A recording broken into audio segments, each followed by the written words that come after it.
Hi, I'm Marcel, and you're watching The Pulse. Today I want to talk about minerals and how they've helped me further evolve my progress toward being younger, doing younger.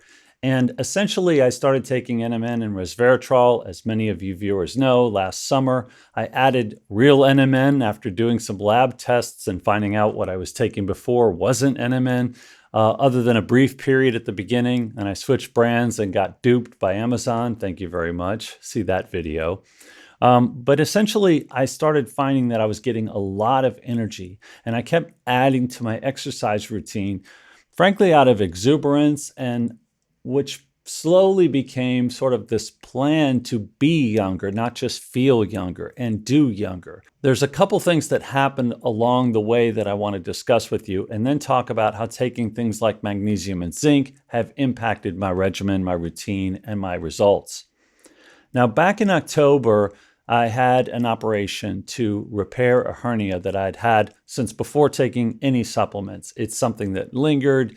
It wasn't super painful, but it was sort of this annoying thing. And as I was playing tennis at a higher and higher level and doing more and more running and fitness, it just became more and more annoying and kind of in the way. So the recovery period from that operation was 4 to 6 weeks. I really couldn't get back to exercising like I was before for a couple months, which pushed me into December before I started jogging again, playing tennis, that kind of thing.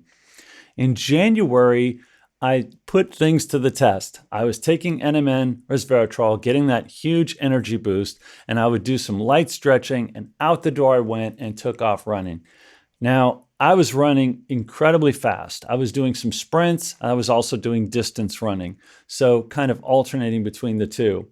And when I would sprint down the street, I would pass people. Like if they were walking a dog, I would get nervous that I'd spook the dog because I'd fly past them so quickly. Then I'd do one block and break. And one of the neighbors walked up to me and said, "Wow, you were really moving." They didn't even know me. It was dark. They didn't know how old I was. They just knew I was going fast. And I was. After a couple weeks of this, I had another setback. So my first setback to my fitness routine was the surgery itself, okay, a necessity. But the second setback was really of my doing.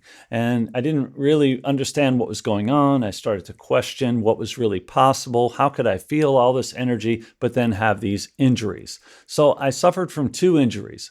One, it's hard to specifically say where it was because I had lower back pain and I had hamstring pain. And the hamstring pain was mostly in left leg, but also some in the right leg. So I had to really pull back from exercising for a while and reevaluate everything that I was doing. And was it even possible to reach sort of the potential of what I was feeling, what I was motivated to do, and what was actually possible? So there was a disconnect between my mind saying, "You can sprint," and my body saying, "You cannot sprint." The other thing I did was I was playing tennis with a guy who's much younger than me, about 15, 16 years younger. He hits really hard balls. I was keeping up with him, going toe to toe, and it was like 4-4. I'd never done that well against him before. And then I just started to fade. And at the end, I tried a one-handed backhand. And mostly I hit lately with two-handed backhands because that's what I teach my kids. And I heard something pop in my wrist.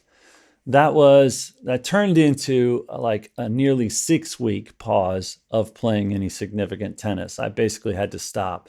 I was then rehabbing the wrist, now rehabbing the back. And the back was really troublesome. That was the most challenging, the back and the hamstring, because it just felt like no matter what I was doing, I wasn't going to recover from those things. So the steps that I started to take helped quite a lot. And these are things I'm still doing. The first one was I researched a bunch of stretching routines. And I built up a head-to-toe stretch routine that I'm going to post soon, actually. For me, it takes about 35, 40 minutes every day to do this. The video is only going to be 20 minutes because I've shortened some of the times just to make it more viewable for you. But the stretching, it covers everything that I could sort of find that was causing me problems. Really everything from my neck on down to my ankles.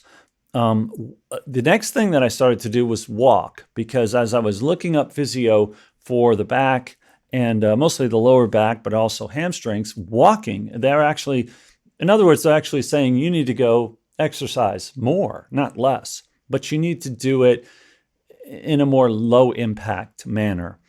And so for 1 month, for February, all I did was walk, and I added up the amount of kilometers I walked was over 100 kilometers in the month of February. And then in March, I added interval training to this. So instead of just going out the door and starting to run, I would go out the door and walk. And this took a lot of pressure off, because no matter how my back or my hamstrings were feeling, I just was going for a walk. But I would interval little jogs, eventually sprints, eventually even hills in between that walking, which solved a big problem for me, because I had been trying to figure out, when do I walk, when do I run? And I'm getting to the minerals soon. Sorry for the long-winded story here, but it's important to understand, I think, the progress that I was making without them, and then what they did for me when I started taking them. So there were some bombshell realizations, by the way, that I'm also going to get to at the end. Walking interval training in March turned into over 150 kilometers. But about a month ago, we're into April now, I still was having some problems with recovery. And lately I've sort of I've been trying to figure out what it means to be younger. You know, am I younger? Obviously, we can look at someone and say, he looks young. That's great. That's nice. But that's not really a marker. That's nothing tangible that we can measure. We can measure biomarkers, but they take a long time to change. They're complicated. They're somewhat debated, by the way, some of these age tests. And to me, they're not as concrete. So I haven't really pursued them yet, although I do plan to, once I figure out which way to go is the most reliable and the most accurate. And I will publish that here. But in the meantime, I'm taking some things that are measurable. One of them is a 6-kilometer run. It's about 5.8 kilometers. And what I do is I run 3 laps that I've measured out the distance of, and I try to increase the time. And the time over the past 6 months, I've improved it from 38 minutes for just under 6 kilometers to 29.23. I just ran that last week. That's one way that I can measure how youthful I am, the speed that I'm running. The second way is, how fast do I recover from the running and other fitness? I think recovery time is actually the best indicator of youthfulness, because if your body can't rebound, from exercise, you can never get stronger. You can never get faster. You can never really significantly improve your performance at anything fitness or sports related if you're not recovering. Michael Jordan said a few years ago, I could still play. I could still play at a pretty high level. But he said, it takes me 4 or 5 days to recover when I go all out. And so I can never get back. I could never do it as a routine. And that really stuck in my head, because that's what my life had been. I would go out, run, but I could never really significantly improve my times, because I could never really recover. I'd always have muscle soreness. Matter of fact, the muscle soreness in the hamstrings on some level has been something I've dealt with for many years. And really, tightness in my legs was a big, impetus for me to search out taking supplements and finding ways to feel younger and changing my diet. Now, I mentioned a month ago, I went on a 6-hour hike with our neighbors. Our family and their family went out and we just walked. This is, what they call it in Germany is called wandern. And we went out and did this wandering for 6 hours. It was, I think the total was something like 12 kilometers. It doesn't sound like much, but it's mountainous. Okay, so we're going through the hills, we're going up, we're going down, we're going through trees. We're walking on ledges that had me a nervous wreck, because my 7-year-old's walking on this ledge. If he slips on some leaves, which were all over the place, he's gone. So it was a bit treacherous. You don't see that kind of stuff so common in the States, where here in Germany, people are just more adventurous and more less averse to taking risks, I guess, like that. But we were out there, we had fun. At the end of it, I was kind of sore, and my neighbor the mother of these kids, the neighbor was saying, I wish my husband would go out and exercise like you do. And I say, the only thing I'm dealing with is tightness in my hamstrings. Like that's the biggest thing. Otherwise, I could really be setting some record times and doing great stuff. But I can never seem to quite shake the tightness in my hamstrings. It's much better than it was. It's much better since taking supplements. The stretching helped a lot. The walking helped a lot. But it just keeps on lingering. And she right away, without skipping a beat, says, are you taking magnesium? Are you taking zinc? Now, I have been seeing the magnesium on DoNotAge and in the stores and talked about in other forums. And it was just sort of like, a punch to the face, because I thought, why am I so stubborn? I wasn't taking a lot of vitamins or minerals at that point in time. And frankly, because David Sinclair says, I don't take a multivitamin. I get my stuff from vegetables. But I'm exercising a lot more. I mean, a lot more daily than David Sinclair, just being honest. I mean, it's something that because I'm trying to see what the limits are. I'm trying to push the envelope to sort of share that with you and prove to myself, hey, what's possible here? So the next day I went out and bought some magnesium, like grocery store, pharmacy aisle kind of thing. And within 1 to 3 days, it was pretty quick, significant improvement in the hamstrings. I also started taking zinc and vitamin C. I still take this one. This is a brand called Active. It's a little tablet. You drop it in water. Probably got some sugar in it. I probably shouldn't be taking it in that form, but it's refreshing. I like drinking it, and I feel like it's a good way to get calcium and C in your body by taking it in liquid form, drinking it.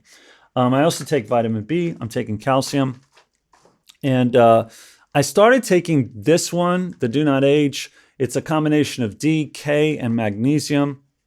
But to start with, I was taking DK combination, also from the store, magnesium. So for the first 3 weeks, up until last week, I started taking this. Matter of fact, the dosage in the DoNotAge one is less. So I take it twice a day because it's a little less than what I had been buying from the store.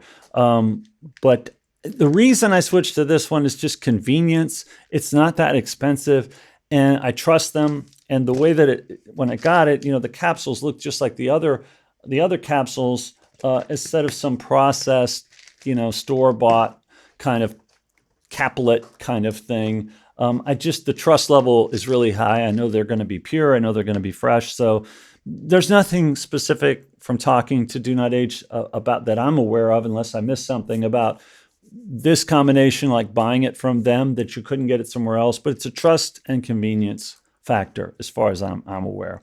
I do feel great taking them, and I'm happy to take them. These other things I just buy from them. I'll talk to you more about these in a minute, but they're really affordable.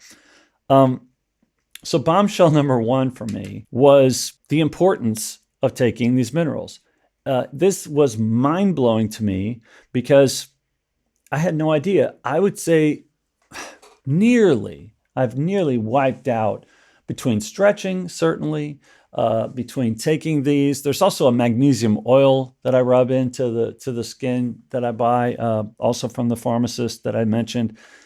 And these things have really, everything's full circle. When you add in the dietary supplements, the energy from NMN, the recovery I was already getting in pretty good level of recovery time. Once I started taking these minerals, it was like, I'll give you an idea. The improvement in my running was about 4 minutes over the first 5 months, of running, which I thought was really great. Over the past month, and I only ran distance 3 times.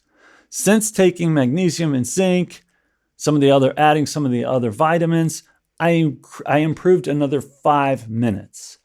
I wasn't getting so winded that I couldn't run. What I was getting was a little bit of tightness in my hamstrings, making me slow down. I didn't want to have another January setback. Once I started getting those minerals in my body, I was able to really rip it. Now, bombshell number 2 is how affordable all these things are. I mentioned it a minute ago. I've been walking by the grocery aisle hundreds of times, and in my life, God knows how many times, and never giving much thought at all to the stuff that was there. Magnesium, calcium, zinc, the stuff I'm taking now.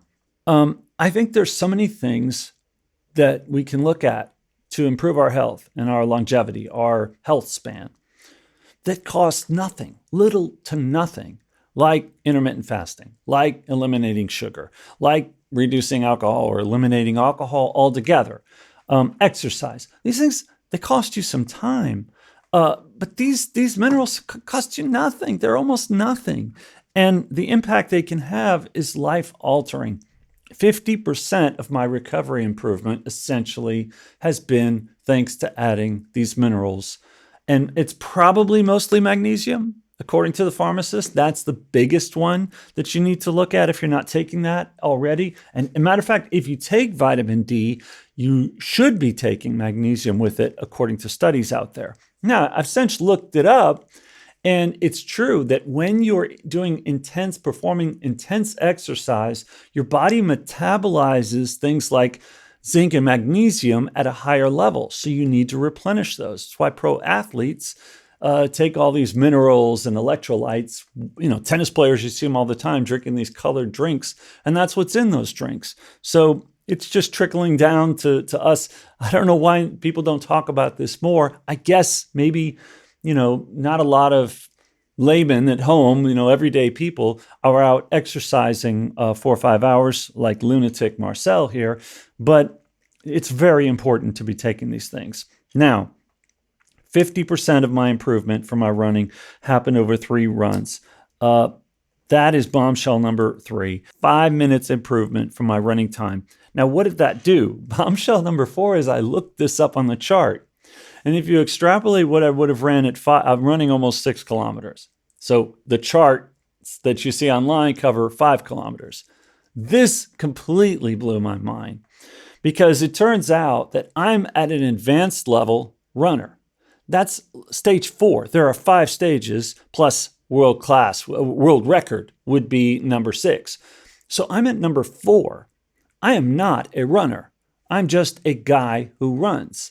So to be at the 4th of 5 stages is completely absurd, mind-blowing to me. And I think I attribute it to the energy and the stamina I'm getting from things like NMN. I say primarily, for me personally, yes, that one does cost you, but costs have been coming down of NMN. And then you add in the recovery time so that I can make these improvements. The reason I only ran 3 times over the past month, by the way, is I was doing so much other tennis and weights that I just sort of pulled back on some of the running. That could have helped as well with the improvements by not running as much, but I was only running once a week up until then, and I was running into the wall. I was running into, these recovery issues where I could run, which was better than the big setback in January, but I really couldn't take off as fast as my endurance level would allow because I was constantly worried about that.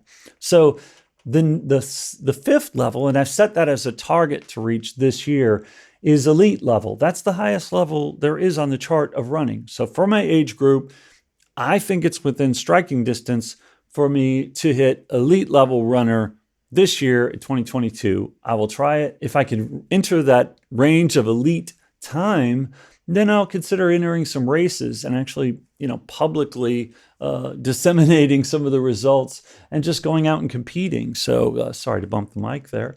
But yes, I'm experiencing incredible results, and don't underestimate the power of, things like magnesium, zinc, yes, the vitamins that I'm taking, C, B, D, K, all helping to improve things. To me, it was a complete shocker that things like magnesium and zinc and calcium can make that much of a difference to my recovery. And the results are there. I'm now playing tennis 6 hours after I go and run. So I'll take the afternoon off, run it around noon, and by 6 p.m., I can go out and play tennis again. So I could probably play at any time, but I'm just trying to contain myself a little bit so I don't have another injury. But I'm able to move really well just 6 hours after running 6 kilometers. So Thanks for following along here to my update.